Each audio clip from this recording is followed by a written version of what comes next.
Welcome. I am Reverend G, and I'm the minister here at the Unitarian Universalist Community Church. And I am just so delighted that you are choosing to spend this evening, this hour and a half with us. Thank you, Russell, for joining us. I'm just so grateful that you accepted our invitation.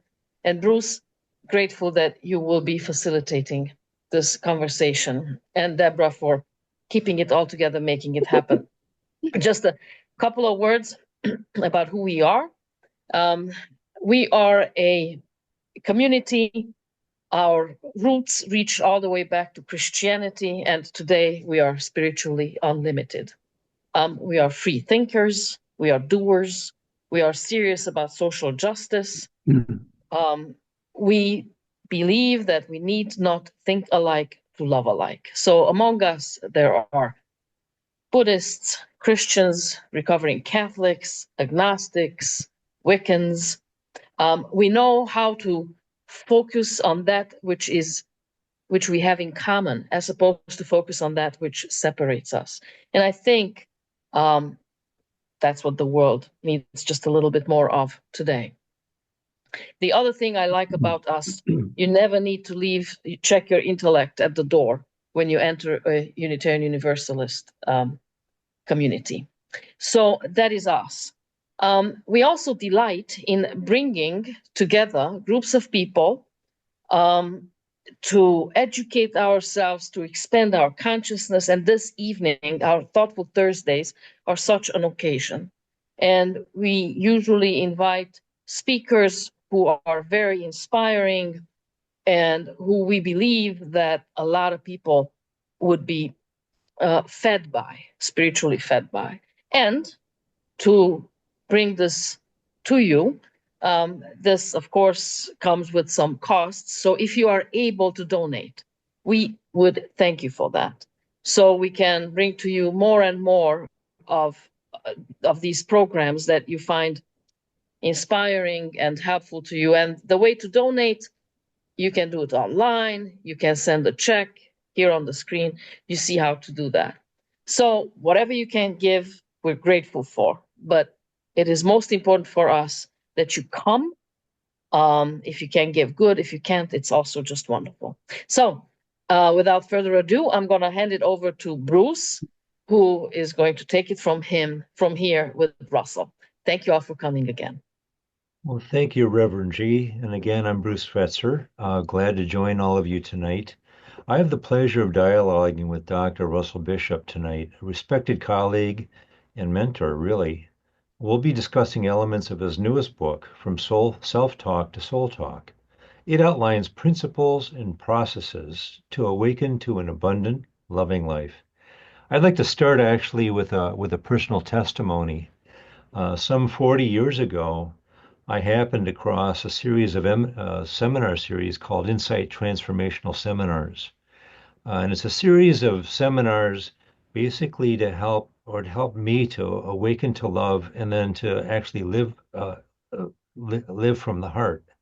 And both my girlfriend at the time, Darby Fetzer, and who became my wife, and I went through the series of seminars, and we got so much benefit from it. It actually informed our marriage. We have had 38 years of bliss and love. And so love's been guiding our marriage. And then interestingly, after that initial 30 years, about 10 years ago, I tracked Russell down. Didn't know actually that he had invented all of those seminars. They're so powerful. But then we ended up working together on a number of projects. And for the last 10 years, we've been very fruitfully engaged. But tonight we're going to be focusing on his book, and he's actually going to be sharing a little bit about his experience, and I hope this will be dialogic. And in that spirit, Russell, before I ask you some questions, did you have some additional instructions? Did you want people to raise questions as you go, or how do you want to do this logistically? Absolutely. As we go through this, I'll be doing my best to share some perspectives, some experiences, and some thoughts about what I have used to create what I call a soul-centered life. But if you've got questions along the way, we'll have a formal question and answer period as we get towards the end. but anywhere along the line, please do just raise your little virtual hand. I've got the gallery view up, so I should be able to see that. I'd be more than happy to engage with you along the way. So I like the notion of it's a dialogue, not a diatribe. So please do engage anywhere along the way that you might like. Fantastic. Hey, Russell, could you start us off by telling us a little bit about your professional background? Sure. Um, it's a varied background to say the least. I'm an educational psychologist by academic training, having bailed out of doing the clinical work. I was actually interning at the California State Institute for the Criminally Insane when my experience suggests that, the difference between those people that we're visiting and those who are visiting was largely the bars. So I thought, maybe I should be working at a broader view. So I started working in originally in some counseling centers, and then doing some small groups and eventually large group work. That has then led me to uh, create this thing we called Insight Seminars, The Awakening Heart. I'll say some more about that. That wound up spreading all around the world. In fact, there's people from different parts of the world on this call I can see, so that's lovely. And that eventually wound up being invited into organizations, both for-profit and not-for-profit, all intent on helping them fulfill a mission, and largely a mission that might help make some part of the world a little bit better for those we touch. So there's sort of a quick and dirty thumbnail. And you did a stint at the Huffington Post, and you're a consummate writer as well. And so, if you could just kind of um, share a little bit about that, I think the audience would like to hear that. Well, yeah, I've known Ariana for nearly 50 years now. We met originally in England, and she, in fact, helped Insight come over to the UK. Then, when she started the Huffington Post, back around 2006 or five, somewhere in there, she asked me if I would do some writing for her. And initially I resisted, but then one day I heard myself saying yes when she asked. So I started doing a weekly column, and they're still out there in the archives. So if you Google my name and Huffington Post, you should be able to find a bunch of things, all based on the same kind of things we'll be talking about today. How do you create the life you want rather than what you might have settled for? So your life story is actually very compelling. Could you share a little bit about how your life story and your search has actually led to your current work? Sure. So I'll kind of do a little interweaving of things here. Uh, I grew up in a Presbyterian family, and we had four Presbyterian ministers in the family. So, as you might imagine, I was at church a lot, not just on Sundays. But I was always bored to tears in the sermons. But whenever the music came on, I came alive, and I didn't really notice much about what that was. In my later life of developing my spiritual awareness, I've learned that that's because the music is what we would in my tradition would call the sound current, which suggests there's two primary connections into God or the divine, light and sound. And almost every religion in the world uses light and sound, whether it's auras, candles, halos, lots of different things. And everyone makes a joyful noise. So if I fast forward a number of years, so I'll touch on the social activism side. I was very much a social activist throughout the 60s, a lot of strikes and protests and a lot, shall we say. And on one particular day in 1970, uh, at Berkeley, we were in a strike line, and well, what we used to call the Blue Meanies, that was the Alameda County Sheriffs, came through and just started busting people and trying to instigate something, and it worked. So we had sort of a riotous experience. I got hit in the chest by a tear gas canister. And we'd all been saying, well, pick it up, throw it back. So nobody said how hot that thing was going to be. And so when I picked it up, so I'll pretend here's my little tear gas canister. I picked that thing up and I was shocked out of my body, not because of the heat, but some awareness took place. So if you could imagine wherever you're sitting, I'm standing there in Sproul Plaza, and I've got about 25 feet diagonally up and away from me. I'm up there looking back, seeing me, long-haired, big beard, and heard myself screaming. Um, I'll give you the exact quote. "Why don't you assholes love us?" And then, boom, I was right back in my body. And this wave of awareness came over me, and it was, oh my God, my message is peace and love and caring. And the strategy was yell, scream, and throw things. Now, I say a little bit about that in the introduction to the book, but that caused me to leave the strike line, went to a friend's apartment on Shattuck Avenue, where I stood in his bathroom crying in the mirror, and I cut a lot of my hair off and shaved the beard and just kept saying, "Who are you? Who are you? Who are you?" And that was, to me, the most dramatic spiritual awakening I'd had in my life to that point, because it let me know that if I fought for peace, I was engaged in fight, not peace.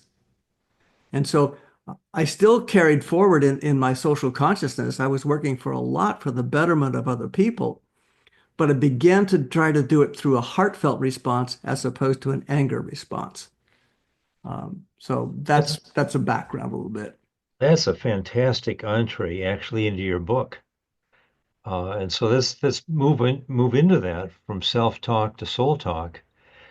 Could you kind of summarize the essence of the book? You captured it in your story, and that's quite compelling. But the essence of your book, from self-talk to soul talk, is what? I'm sure you're going to have to get into, well, what is the self and what is the soul? Why does that matter? Yeah, it's a good thing we have a week and a half for this seminar here. Um, Sometimes I'll say to people, well, have you ever heard yourself saying something and wish you weren't saying it? You ever had a thought and wished you weren't thinking it? You ever had a feeling and wished you weren't feeling it? And the question is, who noticed? And it's the who that notices that this book is really about. So the self-talk could be sometimes that mental aspect of me, that emotional aspect of me, whatever. It can be very critical, largely self-critical, and then projecting the criticism on other people. But behind there, deeper inside, I like to say resident in the heart, some say that's the seat of the soul, is the soul talk, the one that just whispers and quietly suggests there might be another way that could get me what I was truly seeking and less of what I was settling for. So to me, the distinction is all the programming we had in our minds, all the growing up things we learned, all the different challenges we've had, and all the stuff that informed the personality. And yet behind that is this quiet voice, the one that is, I just call the soul or the soul talk. It's the spirit that's resident there speaking. So in your story, then the self was the protest, and the soul was actually your inner wisdom and guidance. Yeah, now I'm going to jump ahead quite a few years. In 1995, I was at a retreat that we called Living in Grace, and my spiritual mentor was there, a guy named John Roger. And so we had about 200 and some people in the room, and I'm standing in front of them saying, JR, we called him, I just can't seem to have any motivation to do anything in the world anymore. And he said, "What's that about? You've created insight and all these things." I said, yeah. But, fundamentally, that seems like this whole thing about making a contribution and making a difference, that seems like it's a judgment against God. And he kind of looked at me and says, "What do you mean?" I said, "Well, it's like this, dear God, you're doing okay. But if you had me out there, boy, could we make a difference." And he just cracked up. He said, "Oh, okay. So what you're dealing with here, Russell, and this goes directly to the question you were asking, it's the difference between your ego and your spiritual ego. The Mhm. ego is one that has skills and capabilities, but it has points of view and positions and right, wrong, and da da da da da da da da. The spiritual ego is the one that says, and here's the work that we could bring forward that comes from the loving, from the soul, from the spirit. Mhm. Now, standing on the strike line, I was inspired by that spirit that says, hey, let's bring more loving into the world. But I didn't know how to do that through loving. I just knew how to do it through anger and upset. And so the slight shift is he just said, if you listened more acutely, so that means you need to open your inner ears and you need to use your inner eyes, the spiritual eyes. Spirit will say, here's a way you could serve. And then it'll use the skills and the capabilities that are in the ego and the personality to deliver it. But you let the spirit lead and the ego serve, as opposed to it's so easy to get out in front of people and let the ego get in charge. And then, oh my goodness. Wow.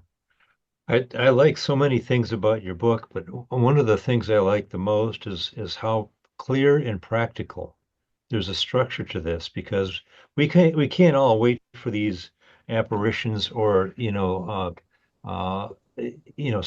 self revelations to happen. And so there's a structure to this. And so why don't we go into a few questions so that we understand some of the basic principles? Because what you've done actually is laid out three really solid principles that are really kind of tools, and then you have processes too to actually exercise those. So let's just start with the basics. You mentioned awaken. What is awakening about? And actually, how do you do that? What does it mean to wake up? Well, in the book, once I get past the introductions and all that kind of stuff, the first three chapters all start with A, awakening, awareness, and acceptance. So I'll just kind of sift all those together. Um, I'm sure everyone here's had the experience of going to sleep in the evening, being troubled by something. Could be a question, a problem, an issue, a Mhm, relationship, whatever. And you wake up in the morning and there's a clarity that wasn't there the night before. mhm, Now, often that thing that we become aware of in the morning, we knew earlier also, but we somehow stopped it from being uh, cogently clear. So it's like, yeah, I knew that. So one part of awakening is tapping into the part that knows that. Now, awakening, there's people out there right now who are out there screaming, wake up. And I was certainly one of those for a long time. Um, but I remember I was running one of these insight seminars.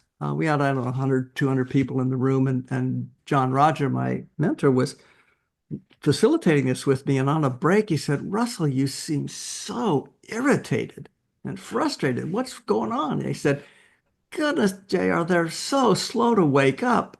And he went, oh, Russell, if you had a young baby and it's sleeping, would you shake it, say, wake up and grow faster? No, because the sleep is part of the growth. So one of the things that happens for people in the process of growing awareness is that they may awaken to a piece, an insight may form, and then we may need to go to sleep to that a little bit to work on it at the inner levels where we're not so disturbed by the mind and it mhm, begins to grow like that. So awakening is a process. And when we started Insight, we call it the awakening heart, not the mind, body, or emotions. Those come along, but the heart. And we picked the heart because that's the center of love and the soul. And I think leading a heartfelt life is akin to leading a soul-centered life. And so we called it that. And again, awakening. Now, something that's really interesting about awakening that's so obvious when we say it and so rarely thought of. So uh, answer this question in your head. If something awakens, what was it before? Asleep. That's obvious. If something is asleep, what was it before that? Awake. And that is the human condition. We are awakening to that which we already are and always were. and that's the soul. Now, again, we can use lots of language on that. I like to say God never named itself, took a human being to do that. So just kind of like Rev said earlier, hey, we can be of any persuasion, but if we're aligned inside of the spirit, that's the cool thing. The languaging of it matters little. So awakening is an ongoing process that we sometimes asleep to further educate. But then as we become more awake, we often become more aware. And awareness is a real critical element to being able to move forward. I used to use an example when I do these seminars. I'd sit there and tap on my head and I'd say, you know what? This pain in the head is getting really annoying and obnoxious. And someone said, have you noticed what you're doing with the pen? Oh, Fritz Perls, who was often called the creator of Gestalt therapy. I read his book, Gestalt Therapy verbatim, and that really was a shifting in my life. That was back in 1968 when it came out. And in there, he said, simple awareness can be curative. Well, have you noticed the pen? Oh, now I don't have to do anything about the pain in my head. I just have to notice I'm the one creating it. So awakening, awareness go hand in hand. And then the third A is acceptance. And acceptance is one of the hard ones. For most people, acceptance means agreement, liking, approval, whatever. And I like to use the example, well, if you've got a flat tire on your car, you can blame the road, you can blame the pothole, you can blame the tire manufacturer, you can blame the other driver, you can blame, and be upset, and you still got a flat tire. The only way to get the flat tire fixed is to accept that it's flat. Doesn't mean you like the flat, it just means, hey, I got a flat tire. Now, if I can move into a more gracious space, I can change the tire more easily. Not necessarily easily, but more easily. But if I go in upset and angry and whatever, I'll skin my knuckles and all kinds of things will go on that aren't so good. So acceptance is a real key. So I know in the world of social activism, you have to notice where the injustices are. And the strange thing is you have to accept that they're there. Doesn't mean you agree that they're there. You just have to notice that they're there. And then as was said back in the 60s, if you're not part of the solution, you're part of the problem. Well, now we have awakening and awareness, and what's my role in this? Now that I have more awareness, what is it I can do that might facilitate a further movement? So there's just kind of a quick overview of those three. Those are really important concepts, and I want to drill down one more level, and I think that we're going to pause for some questions here. Because I think these are three definitional principles that really need to be understood. It sounds like what you're saying is that awakening is becoming aware, and so you in your instance of the demonstration you were shaken. You were shaken by some element of soul's calling or spirit's direction in your life. That led you to a life of love and teaching about love. And so somehow it was just awakening too, but the key here is awakening to a level of awareness, right? So are there levels of awareness, and how do you actually do that? Well, yeah, I think I may have said this earlier. Let me pull this up. I'm just going to do a little screen share right now. So you can see a set of slides right now that starts leading a soul-centered life. Mm-hmm. Yeah, okay. One of my favorite phrases about life and working with people is we can never get enough of what we don't really want. And so that then begins to point to, well, what is it I really want? And that's a large focus that's inside the book. What do you want really? Why does that matter? And if you get it, how would you get it? And that kind of stuff. But you were talking about awareness. So the simplest level of awareness is at the physical level. We've got bodies. And there are people who primarily focus on the body level of consciousness. Um, Next is the imaginative level. And so people have greater or lesser imaginations, but we've all had that experience of sort of daydreaming or mentalizing or whatever. Uh, the interesting thing about the imaginative level is that you can imagine something and have your body respond as though it's happening. Yes. The simplest example would be think about you're hungry, you want to eat something, you imagine the food, and saliva shows up in your mouth.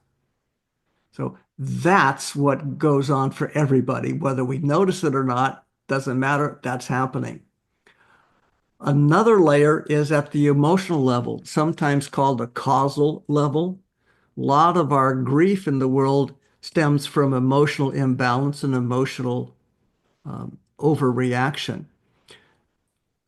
Noticing where I put my emotions is important.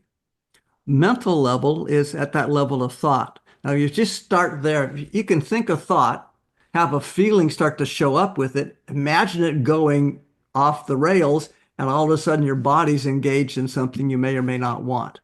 So those are some of the interactive levels there. Then there's this great level called the unconscious. And at the unconscious level, well, that's where we really need to do some inner work to bring forward a greater awareness of what's in there that may be driving us. It could be beliefs that we've accepted. And for those who believe in former lifetimes, we may have come in with other kinds of programming that we need to resolve here through life lessons and learning. And then eventually we get to a level that is more spiritual, soul-centered. I like to say in my work, not that I invented this, just I repeat this. Um, uh, all creation comes from God, and God loves all of its creation. And if I can keep that inside my consciousness in an aware and active state, then all these other levels start to line up in a way that will, at least in my experience, bring more good to the world than it would bring distress. So, Fantastic. Just one question about these levels. Is a spiritual path an inner path or an outer path? Is it action in the world or is it going inside? oh, great that you asked that. I wouldn't have thought of saying that till you asked that. But back when I was in New York City working with Ariana on the Huffington Post, and I was the editorial director for the sections that had to do with consciousness. So we had gay marriage and uh, Latino rights and Black rights and meditation and all kinds of things around consciousness. And I was invited to, and we were working with Oprah at the time. So Oprah invited me to attend one of her life classes. And there were 16,000 people in attendance. And on stage, there was Oprah, Deepak, Tony Robbins, and then an actor. And they were talking about the actor's problems he had gone through, uh, everything from drug and alcohol to violence and whatnot, and his process of awakening. And they were all talking about spiritual path. And the next day, I wrote an article on the Huffington Post called "The Myth of the Spiritual Path." Now, that's one of those, what do you mean? We're all on a spiritual path. Yeah, I understand that. And the challenge with the path, as it's used in sort of the more general terms of the world, a path implies that I'm at a point A going to a point someplace else. So where I am is not where I'm going. And yet, almost all spiritual paths suggest that the way out is the way in. And the spiritual path leads in to where we hold that connection with the divine. So it looks outer, but eventually the outer is just a mirror that reflects what's coming back in or what's already in. And I like that one. So when we created Insight, we called it The Awakening Heart, but the subtitle was Becoming More of Who You Already Are. Now, that to me is important because a lot of change work starts with the presumption that where I am right now is wrong and it should be different. I'll come back to that a little bit later. But what I'm really thinking about is how do I access the deeper level of who I already am? And it looks like Rev G has a hand up. I have a question. Please. This path, does it have an end? Is there oh, I've arrived. Because, I have been on the path for a long time, and I've spent so much time and money on going to counseling and workshops and and there are times when something really upsetting, something that I find really upsetting happens in my environment or in my awareness, and I handle it fairly well. I handle it in a way that, my investment pays off, right? So I'm like, yeah, well done, G. But sometimes I'm seething, or I get just disheartened or depressed, and it's like I'm in a bag and I can't find my way out of it. And I'm thinking, like, this would be a nice occasion to apply everything I've learned at these workshops and counseling and whatnot. And here I am not doing it. So has anyone, and does anyone ever arrive and then you live there? Well, ain't that a great question? I shared my earlier story about Berkeley and the strike line, of which there were many, many, many versions. To this day, I can get really upset with things that I see going on in the world with other people, whether it's politically, socially, whatever. And the upset doesn't tend to do much about it. Now, that's easy for all of us to know. But your question is, so where do we arrive? How do we arrive? I think my spiritual mentor gave a great metaphor for this. He said, Russell, do you know how to walk? Yeah. You're pretty good at walking now. Yeah. I would suggest, Russell, you're only 51% successful at walking. What do you mean? Well, in the last year, have you ever tripped and fallen? Yeah. Well, so you only got up one more time than you fell. So you're 51% successful at walking, if we look at it that way. However, aren't there larger and larger gaps between the falls and the stumbles and the trips? So yeah, there's a lot more space between the times that we fall into the judgment, the anger, or the upset. Do we ever arrive free of that? Boy, I don't know the answer to that. I know for me, the most important thing when I find myself into that upset, and I don't know about you, but for me, upset never just goes from 0 to 100. It just creeps in. And the more I think about it, the more upset I get. The more upset I get, the more I notice I'm upset, the more I think about how upset I'm getting, and I get more and more upset. The thing that breaks that for me is if I can just stop for a few moments, close my eyes is what I do, literally go in, just start with the breath, but then I chant what are the names of God inwardly. And so you could chant Jesus or Buddha, or you could chant, there's an old one that's in many, many traditions called Hu. It's an old name of God. It's in the Jewish tradition, it's in the Sufi tradition, it's in the Hindu tradition. But just chanting a name of God and let that resonant vibration come in and begin to create or restore me to the stillness. It's not creating the stillness, it's restoring me to it. I had a teacher who said, Russell, peace is present. The only question is, are you present with the peace? And that's a really powerful one. So one of the questions I ask people that I work with, if they're upset, is what did you have to focus on to leave your peace? What did you have to focus on to move into upset? So we have some of the great examples, whether it's a Gandhi, or a Mandela, people who are able to hold to that peaceful center and still advocate for change. But the change they're advocating for is not about the circumstance as much as it bringing the quality of loving present. Russell, I'd like to ask a follow-up question about acceptance that actually will help answer this question too.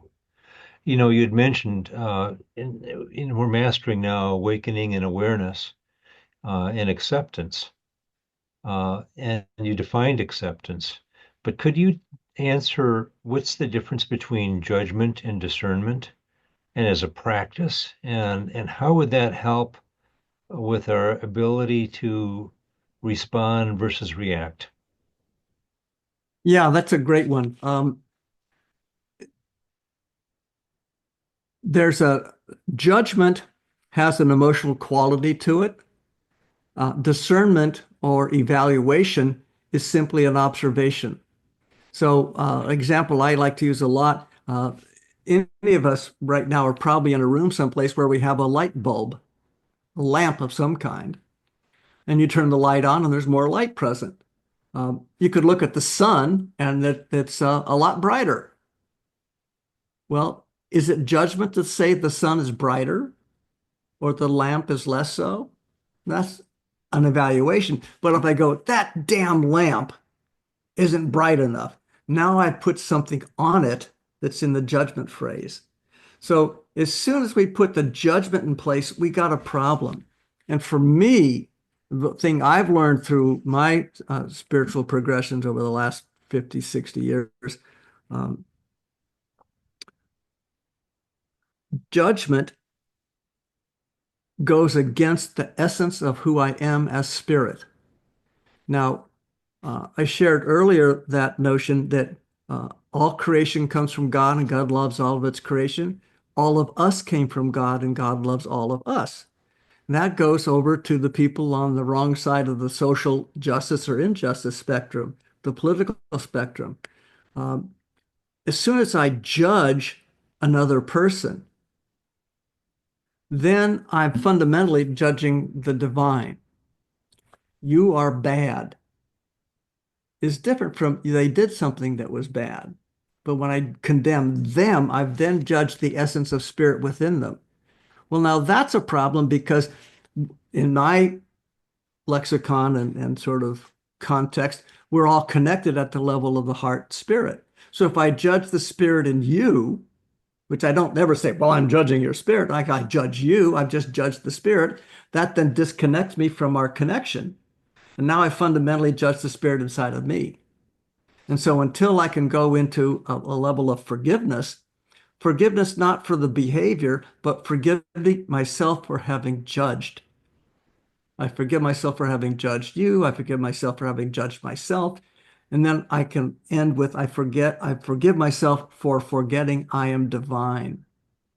And that's something that Rev G was going to as well. As soon as I'm off the path of the loving, I just forgive myself for judging myself for having strayed, if you will. Although really all I've done is enter into another lesson about a way to live this life that either works or doesn't work. Right. I'd like to pause here for another question.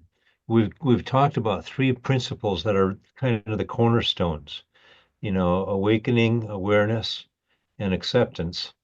And so are there further questions from anyone on the call getting clarification about any of these concepts or how to do them? And actually, they're fantastic practices in the book. And I need to step away for just a second. I apologize. I didn't expect this. I'll be right back. All right. So let's let me actually ask the audience a question. Has anybody actually had the experience of a déjà vu? So, for instance, you may have had a dream about something, and then it actually happens, and you say, "Oh, wow, that's that's quite amazing." You know, I already knew that was going to happen, or I knew that, or you have a strong intuition about something that manifests, or you have something where you're connected to somebody else. So, for instance, you maybe have a close personal relationship where you know that person so well, you get almost to the point of being able to know what they're thinking at times, or when you call someone exactly when they're calling you. Would someone share a story about a unexplainable coincidence, something like that? And is that not just a form of connection? And it's this kind of interesting that we're talking about these levels of awareness, but if it's already there and time is an artifact, uh, uh, is this really possible for us to be able to engage these practices so that we can actually, awaken intuition? Does someone want to share a story about something that may have happened in their life?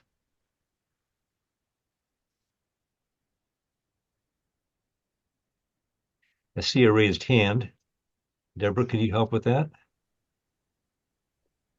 Carol wanted to share. Right. Yeah, Carol. oh, okay, all right.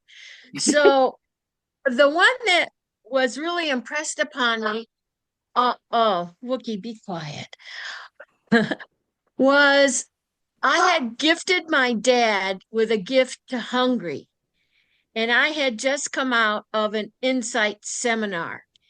And while I was in Hungry, and my dad was sleeping so he could get rested up from jet lag, I started just walking around Budapest. And all of a sudden, what happened to me was that I had like a wave or a rush of a deja vu of my Hungarian roots. And it was like, wow, this is really amazing. It's like I was there during the war. I was there, really getting what my roots as a Hungarian is or was. And with that, I pass. Wow. So, Russell, we're talking, Carol's sharing a story about a deja vu. We're talking about awakening up to certain levels of consciousness, where you know something's going to happen, or you have an intuitive hunch that manifests, or you have a connection that's unexplainable. And so these are all kind of physical manifestations. And I know you're talking about when you actually get into the soul, you're talking something much more subtle at the level of unconditional love.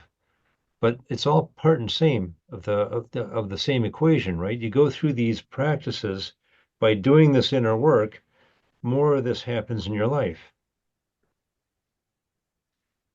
Well, that's true. And let me put a slide back up.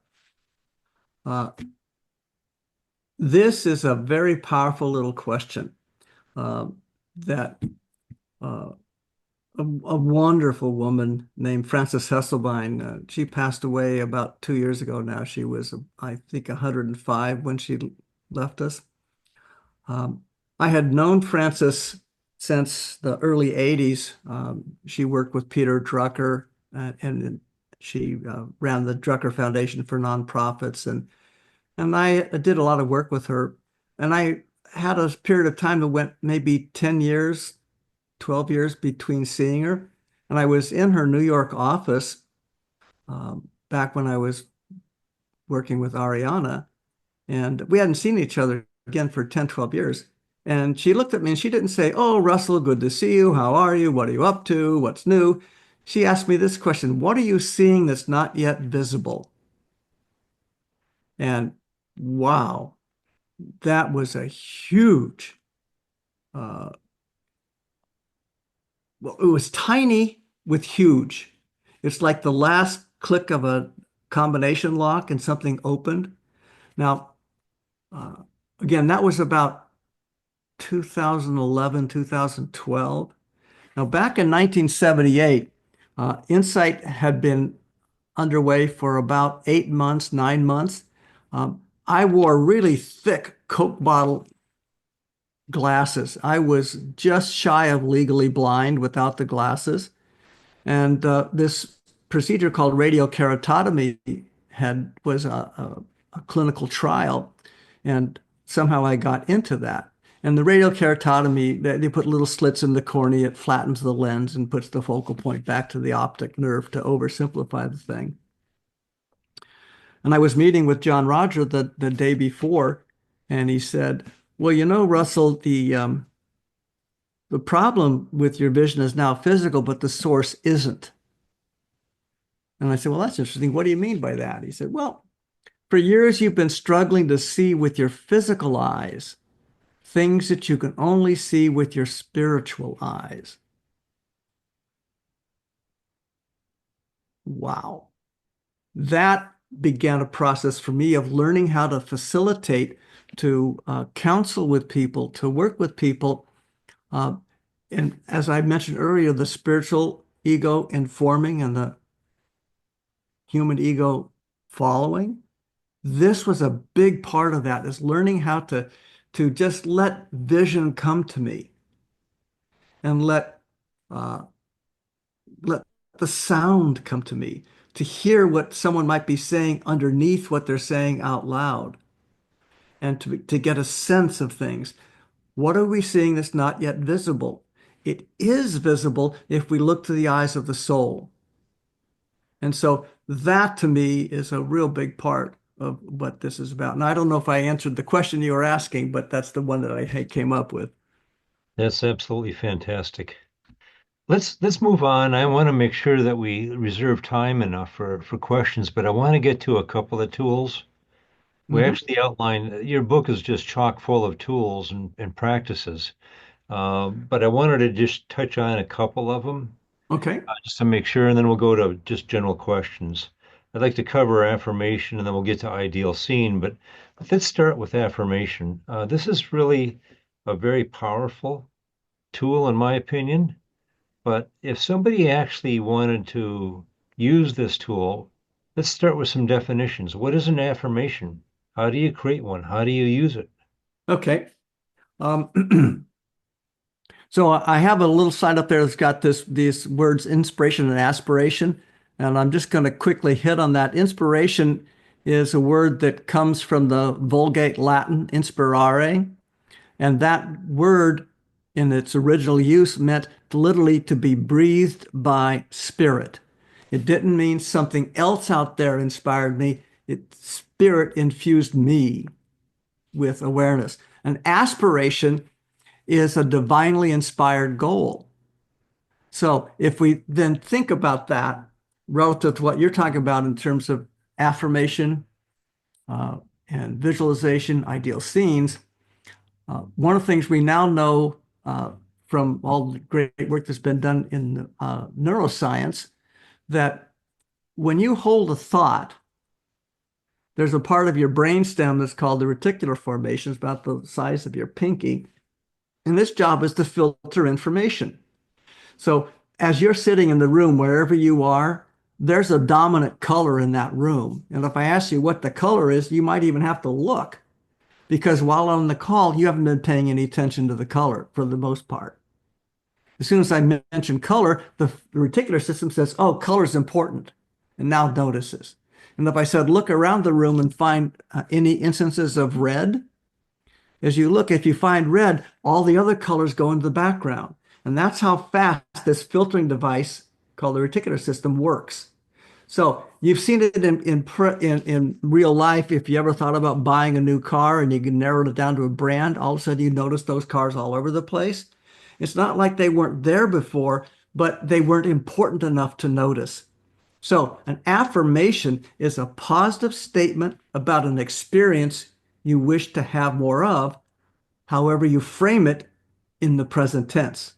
So it could be as simple as, I am embraced by love, and I embrace all in love. I am a loving, worthwhile, gentle man. I mean, there's just simple little things like that. They affirm a quality, and they affirm an experience. And as they do that, so if I say I'm a loving, gentle, worthwhile man, I've just programmed my reticular system to start seeing instances where I can be more loving, I can be more gentle. Now, in my world, that comes from On Strike, Shut It Down, and you you beat people into submission. Well, maybe not. So Hmm. there are ways to begin to affirm the qualities we want to experience more of. It can also be used. Well, let's see. Back in 1973 is when I first learned this. I was taught a visualization process and an affirmation. I went through a seminar called Mind Dynamics, and one of our participants, Carol Starr, was right there with me, uh, and that was a beautiful experience. And now I'm running groups of six people is a big group in my world. I'm now in a seminar with 50. And I'm just amazed that this guy can lead a group of 50 people. I go, whoa. We get to the end of the thing. He says, well, now, if you want to have something different in your life, uh, we can begin to creatively imagine it.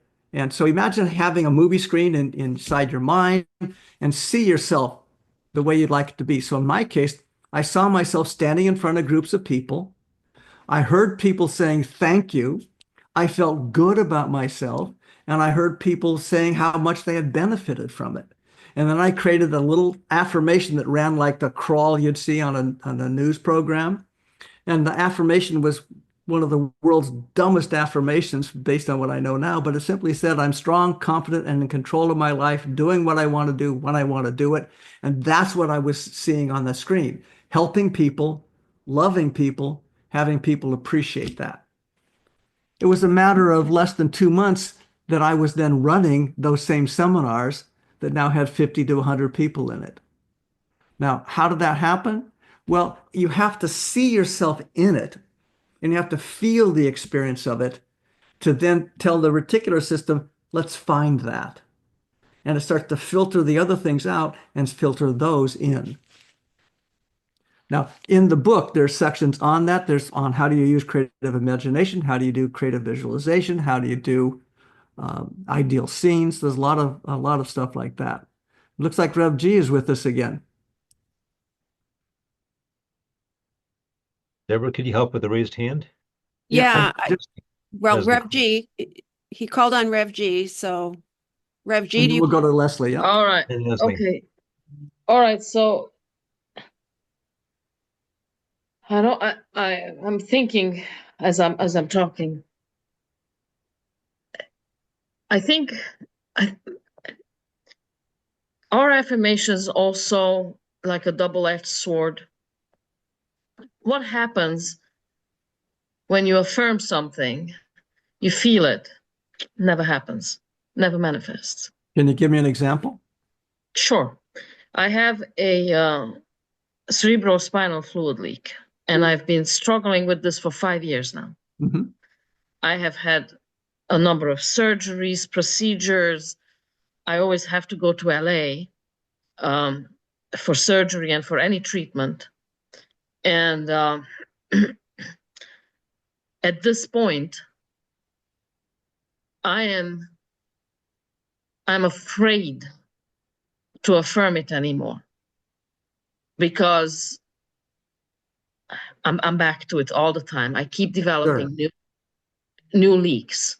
And trust me, I've done a lot of visualization, seeing myself there, all of that. Yeah. So what about these instances? My problem is that at what point do these spiritual practices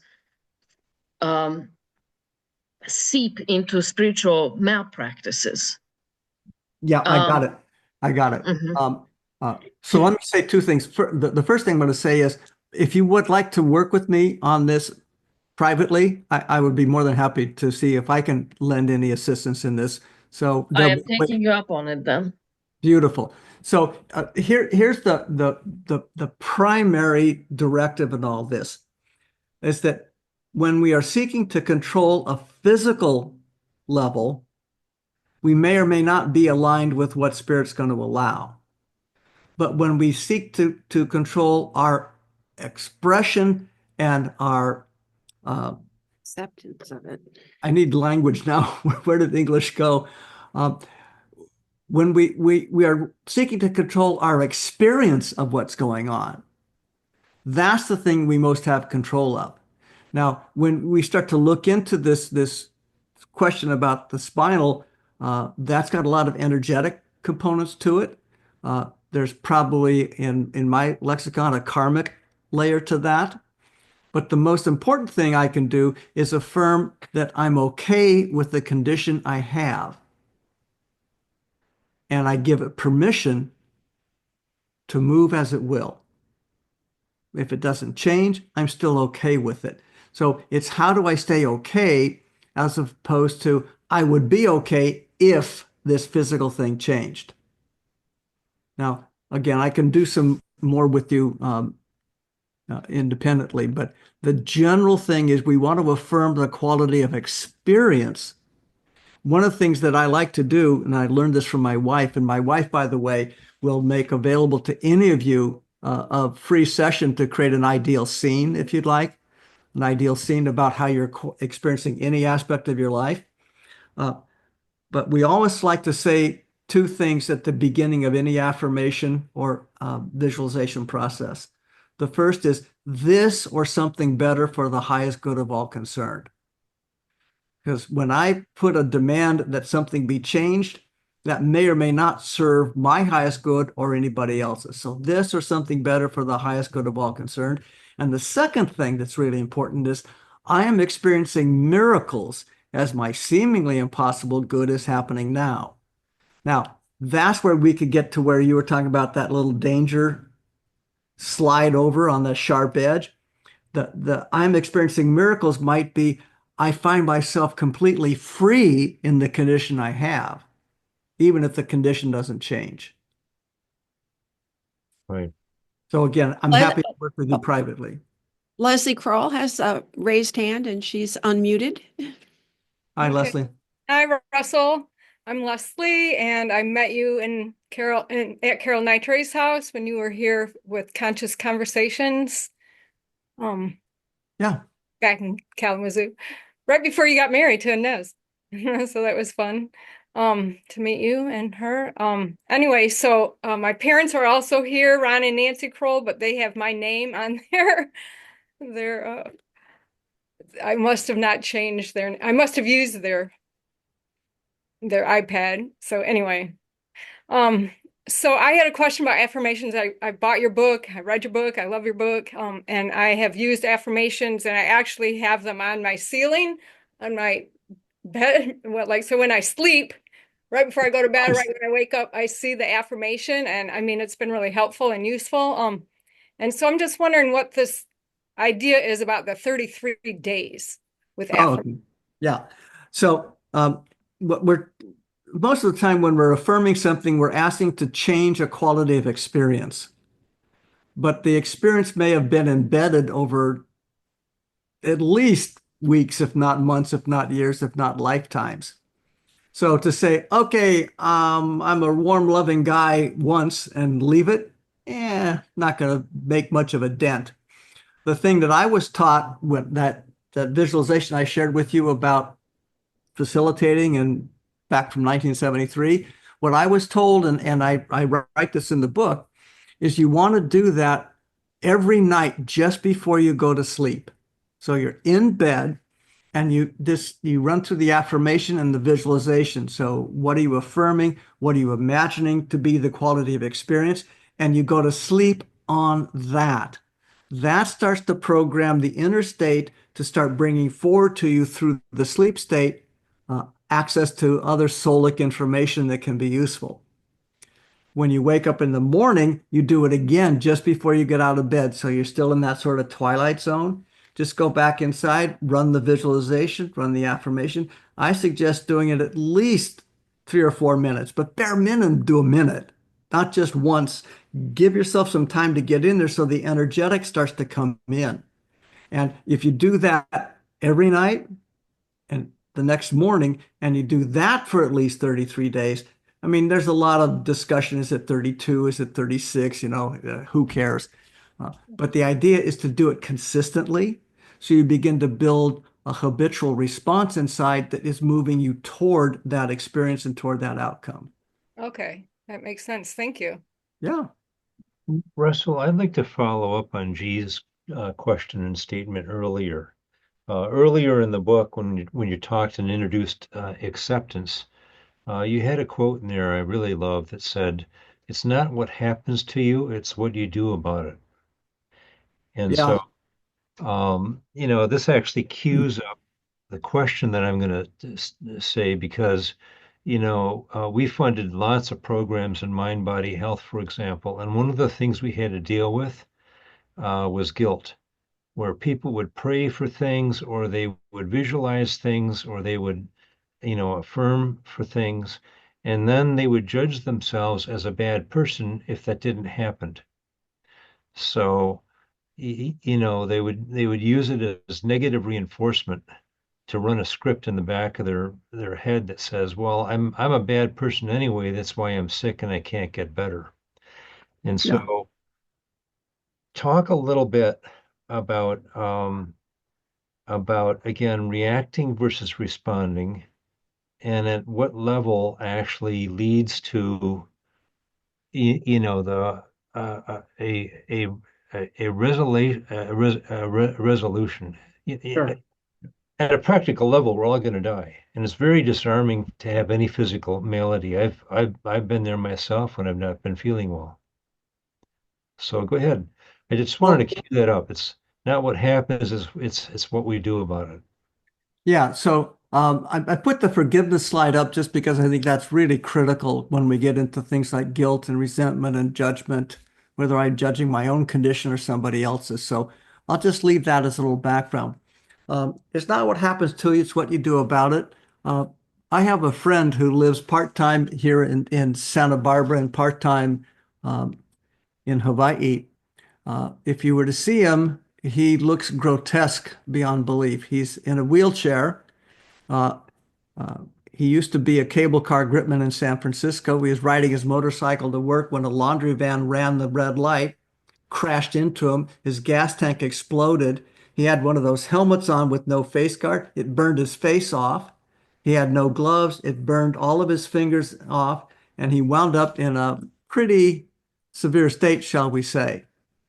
Uh, After several years and many, many surgeries, uh, he was okay. He could move around.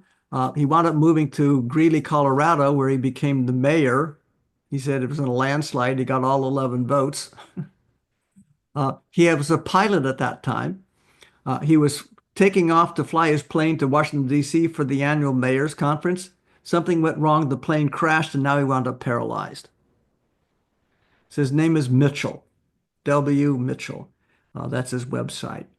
Um, and he's one of the most inspirational people you'd ever meet because he's talking about, hey, could I complain about my circumstance? Sure. And what have I got then? My circumstance weighed down by complaint. So it's not what happens to you, it's what you do about it. He's gone on to become a very successful businessman, and he's in the National Speakers Hall of Fame. He's spoken to 5 different White Houses and the executive teams, most notably not the recent one. But he spent a lot of time helping people look at, hey, you've got a circumstance that's true. Now, what are you going to do? So that's very, very powerful. In terms of moving this into that whole thing about affirmation and visualization, what we focus on, not only we can become, we usually do become, especially experientially. In Proverbs, it says, as a man thinketh in his heart, so he becomes. That was neuroscience. We now know there's neurons in the heart, and the heart actually generates more information to the brain than the brain does to the heart. A lot of science behind that. So if you want to create something in your life, you need to put your energies into the experiences you desire. That's the most important because you can get the object of your desire and not the experience and go, why did I ever want it? So focus on the experience. The more depth of thought, feeling, and visualization, the more likely it is you bring it about. And then, well, I like to say, you just walk or fly into them.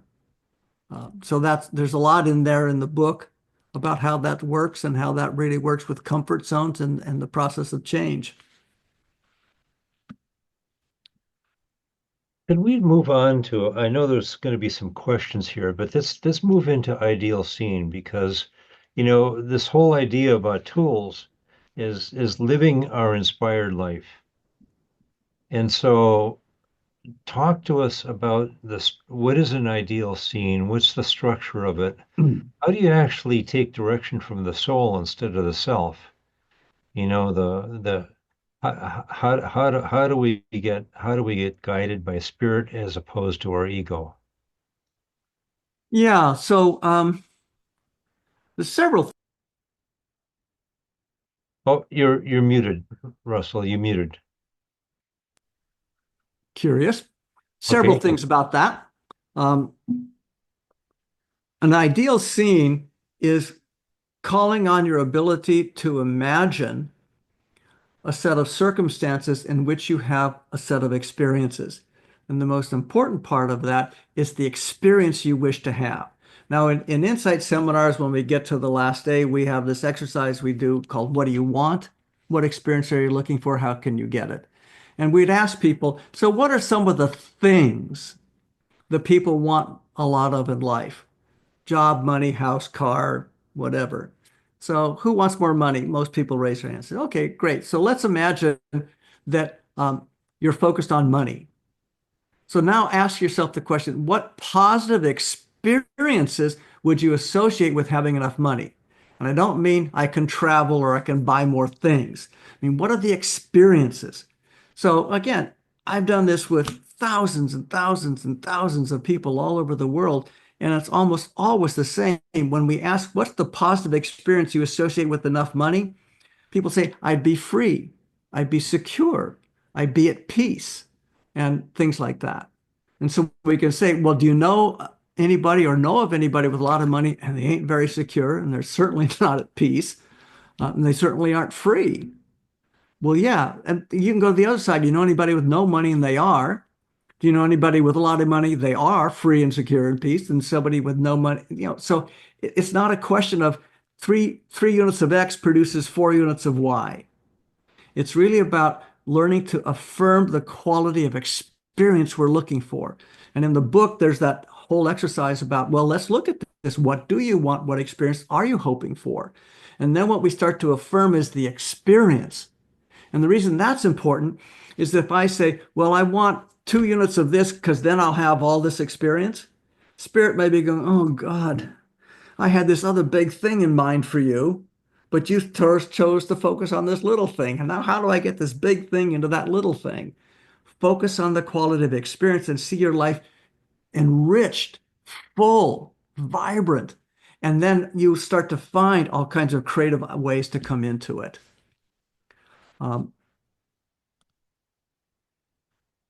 Oops. I want to hit this because I think it's kind of important. Transformation, a thing that people talk about a lot of out there, and there's a lot of transformational work, and I've done a ton of it, and it's really good and it's cool. Except when you start to think about, well, is that the ultimate goal? Because when you look at the dictionary, transform means to change in form or appearance.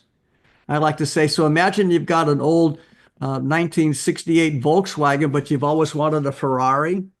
You could go on the internet now and buy a Ferrari car kit that's designed to sit on a Volkswagen frame. So if you do that, do you have a Ferrari? No, but you changed its form or appearance. A higher level of that is transmutation. Now that gets into the energetic form of it. It says now we're changing the form or appearance, but to a higher form, a higher energetic form. And ultimately, I think what we're really after in this whole spiritual journey, spiritual path, whatever words we want to call, is to transcend. And transcend means to rise above, to move beyond the limits.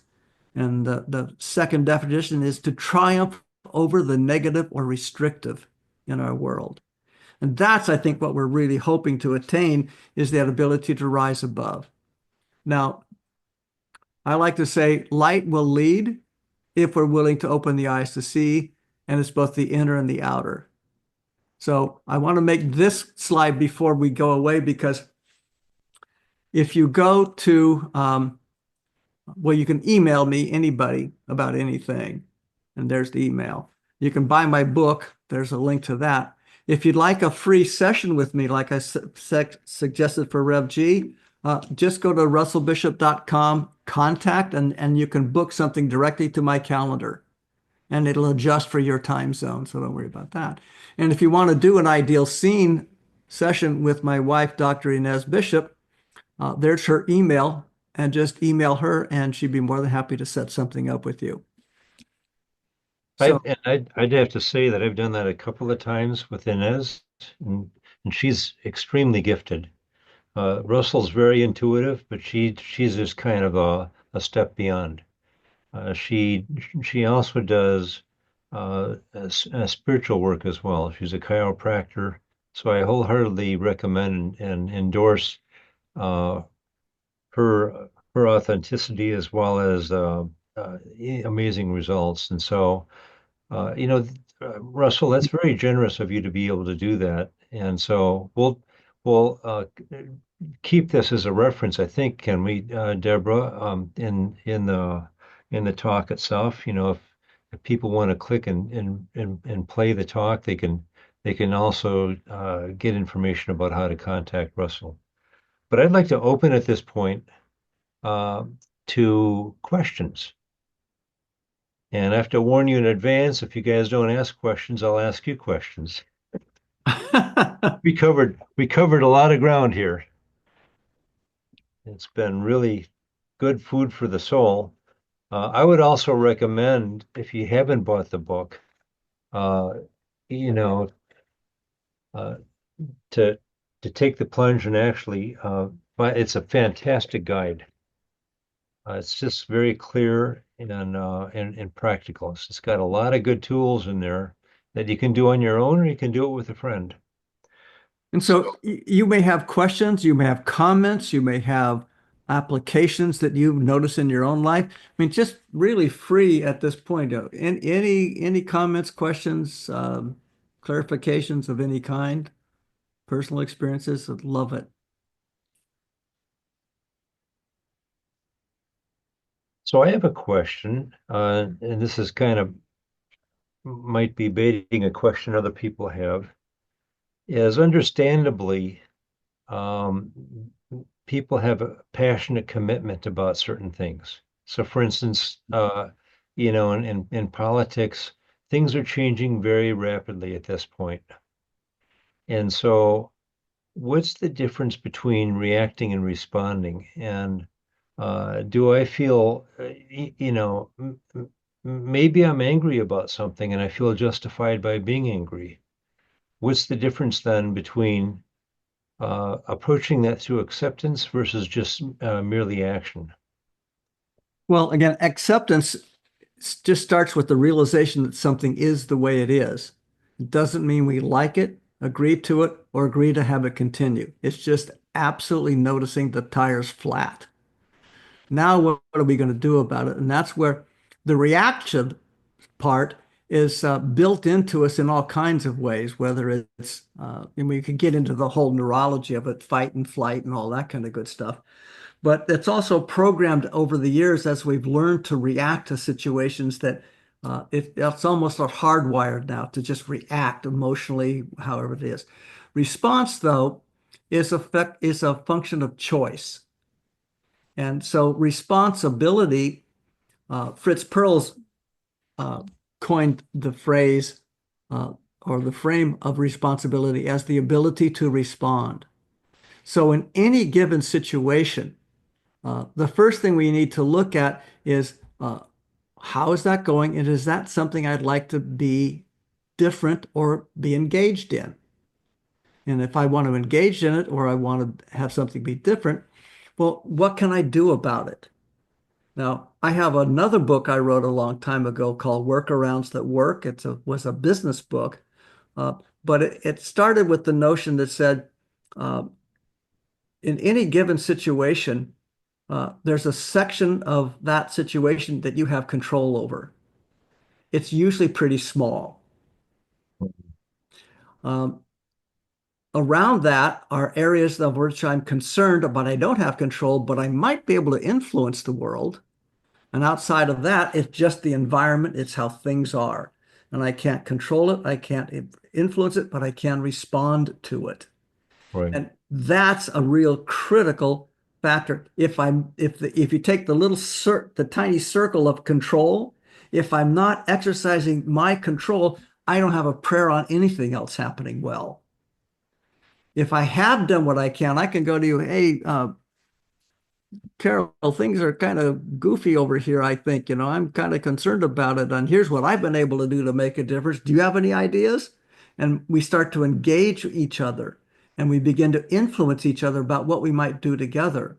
And eventually we wind up, it's like the weather. If it's raining outside, I can't control it. I can't influence it, but I can get an umbrella. And the responses then range from direct control, the ability to influence, or the ability to simply respond. Elke. Hi there, Russell.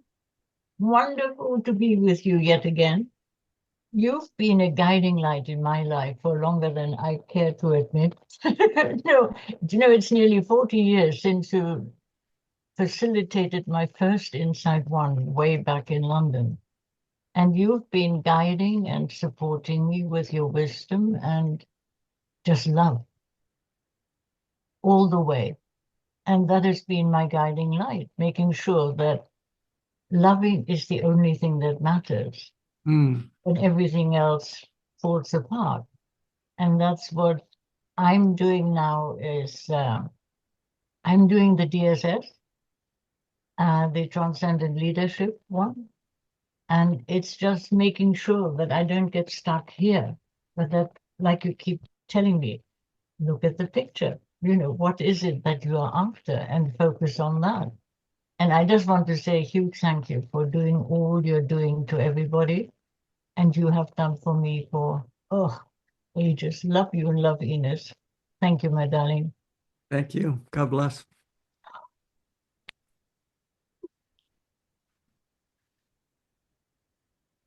I don't want to put anybody on a spot, so I'll just assume I'll ask a question. I'm not going to ask anyone to answer this, but has anybody ever felt like they were a victim? That someone did something wrong to them and they were mad about it and they were justified in being a victim? Well, I have. So I'll confess, I'll fess up and say, yeah, I feel like I've been a victim sometimes. Talk to us a little bit about victim mentality, Russell, and how that either interferes or facilitates acceptance, awareness, and basically, the basic principles that we're talking about. How does it interfere with awakening? Well, this is something I learned from, again, Fritz Perls. And I never got to study directly with him, but with several of his direct students. And in his book, Gestalt Therapy Verbatim, he has a whole section called Victim Accountable. And for those who've been through Insight, you'll recognize that I took that and made a whole exercise about it. The basic frame of that was recall a time when you felt victimized, tell the story with as much drama as you can.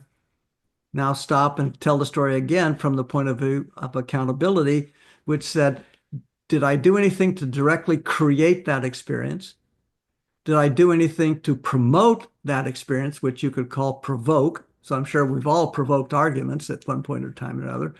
Or did something happen and you saw it coming and you didn't get out of the way? So you created it, promoted it, or allowed it. Perls, again, said, well, simple awareness can be curative. And in almost every situation, there may be, I think of my friend Mitchell. I mean, he does not live as though he's a victim, and yet he would be the classic definition of one. Innocently riding his motorcycle, crashed into, burned to a crisp, and then eventually paralyzed. But from his point of view, he could victimize himself by blaming, complaining, and otherwise bemoaning his fate. Or, as he says, and it's the title of his book, it's not what happens to you, it's what you do about it. So I really like to work from the point of view of complaint is a lovely consciousness tool. And how's that? The only thing a person could complain about is something they care about, but rather than do anything about it, they complain about it. Mhm. So the real, and I would teach this to managers and organizations, is like embrace complaint. If the person comes to you with a complaint, the first thing you say is, thank God you care. That's wonderful. And then you go through control. Is there anything you can do about that situation that requires no one's permission other than your own? Yeah.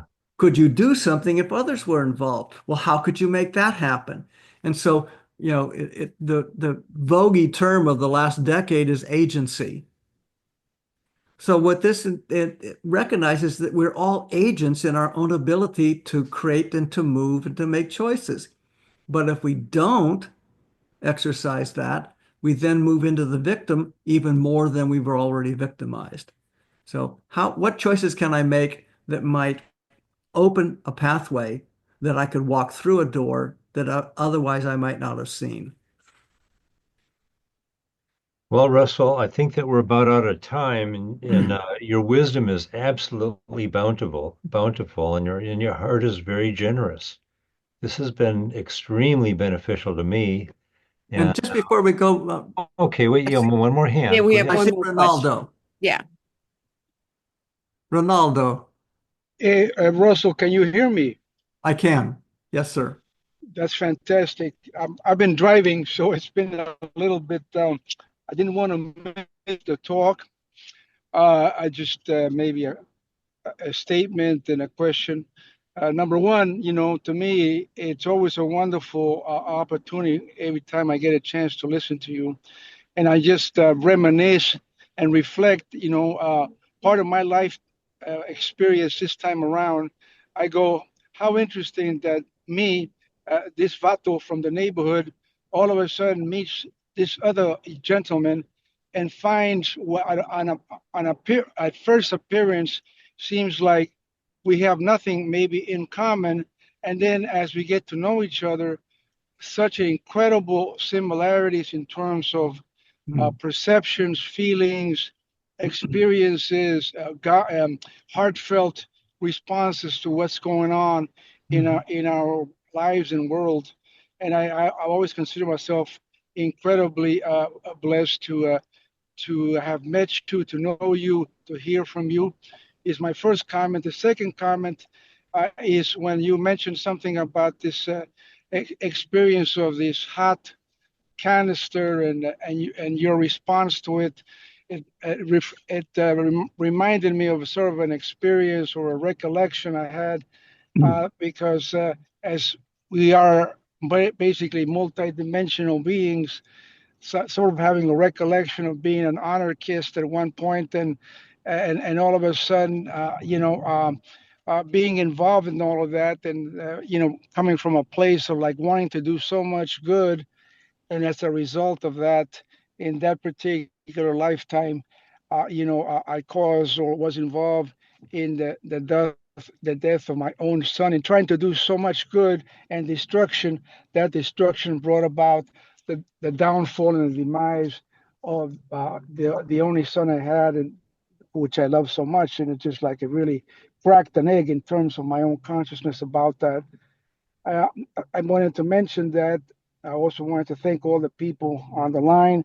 My third reflection is in question, as we living in such what I call volatile times, or I don't know, it's like, it seems like the world is always changing. But then I also get the image that comes to mind is for people living close to Mount Vesuvius, whenever that took place in southern Italy, all of a sudden, everything's always changing. But then there was Mount Vesuvius that was kind of like a major change. And in terms of everything that's going on today, I think one of the greatest things I got from Insight that I carry inside of my heart so much is this concept of win-win. It's never left me alone. It's almost like something like, wow, that's it. That's the deal. This is like, you're looking for some one particular way that can really bring about foundational, transformational, enlightening change, win-win. And I'm just wondering, any reflections, thoughts about that in terms of where we are today? And once again, thank you for your time and your generosity, and God bless you as always, my friend Russell. Thank you. Yeah, that's a whole big topic on joint gain is what I call it. How do we both come out ahead?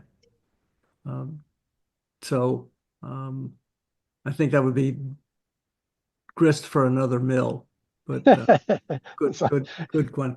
And because I know it is time, and I want to be respectful of my time is fine, but yeah, I got it. I just leave it. I'll leave it there in the hopper. Thank you, sir. Bruce, So again, Deborah, thank you very much. Thank you very much, Russell. And I'd like to turn the floor back over to G. So, Hey, Russell, Rev G, hang on one second. I gotta pin you.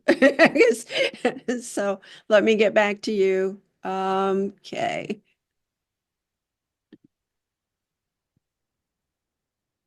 Actually, it did give me the option to spotlight you again. So it all didn't. right, there it did. It wasn't before, so now there you go. Okay, let me move so I'm not just a bobbing head here. I thank every single one of you for joining. It just wouldn't have been the same without you.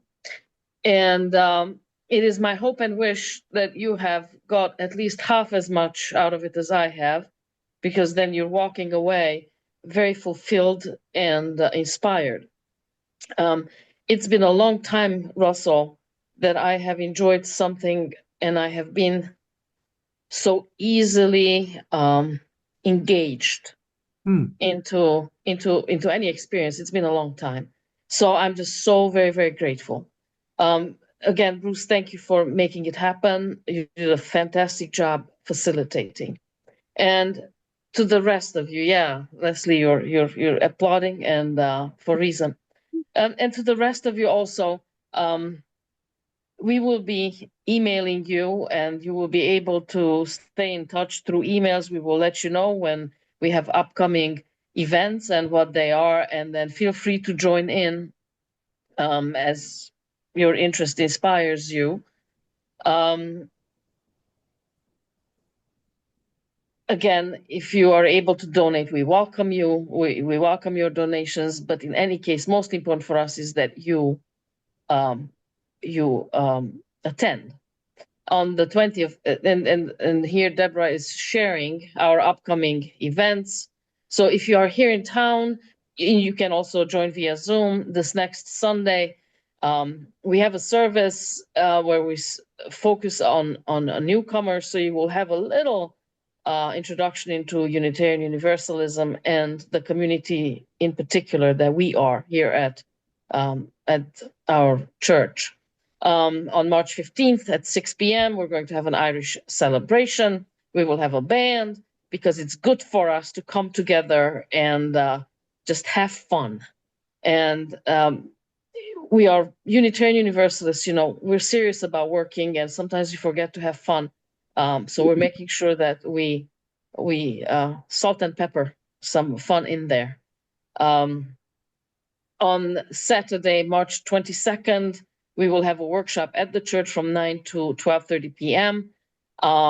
So if you are interested in creating your own vision board, then this is an opportunity to have a facilitated session of how to do that. And on the bottom, you see uucommunitychurch.org. Please visit our website, and there you can see all the upcoming events, and you can read about us.